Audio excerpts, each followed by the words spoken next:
আজকে বাবার বাড়িতে রান্না হবে মাটনের ঝোল।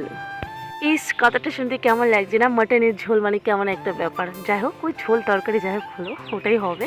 তো দেখো, আজকে সকালবেলায় খেলাম আমি মুড়ি আর মিষ্টি, যেটা আমার ভাই রেগুলার রাতের বেলায় মিষ্টি টিষ্টি গরম তো নিয়ে আসে, ওগুলোই খাই সকালবেলা। তো যাই হোক, সেটাই খেলাম মুড়ি দিয়ে। আর তারপরে আমি তরকারি মরকারি কাটতে বসে গেলাম। আর সকালবেলা তো ঘুম থেকে উঠে প্রচুর কাজ থাকে, সেগুলো আর শেয়ার করি না কিছু, কী করব। তো তারপরে সব কিছু কেটে টেটে রেডি করেছি। আর দাদা তো আবার সকালবেলা ফ্রেশ ফ্রেশ মাংস নিয়ে চলে এসেছে। আর এটা ছিল ভাই ফোটার দিন। তো এখানে ছিল 1.5 কিলো মাংস। মা বললো যে মাংসটা তেল নুন হলুদ মাখিয়ে দিতে, আর পরে মশলা টশলা সব কিছু কমপ্লিট করে দিলাম। তো তারপরে রান্নাটা মাই করবে, আর আমার মায়ের পুরোটা বসিয়ে দিয়েছিল। কিন্তু তারপরে আমার দিদির মেয়ে এসে একটু নাড়ছিল, কেননা মায়ের একটু কাজ ছিল এই কারণে। আর একটা তরকারি বানিয়েছিল, যেটা কাঁকড়া মাছ দিয়ে, ছাঁচি কুমড়ো দিয়ে, পুঁই শাক দিয়ে, বাড়ির সব কিছু দিয়েই।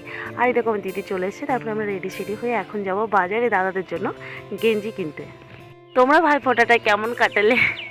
আর আমি কিন্তু এখনও বাবার বাড়ি আছি, বাবার বাড়ি থেকে ভিডিওগুলো পোস্ট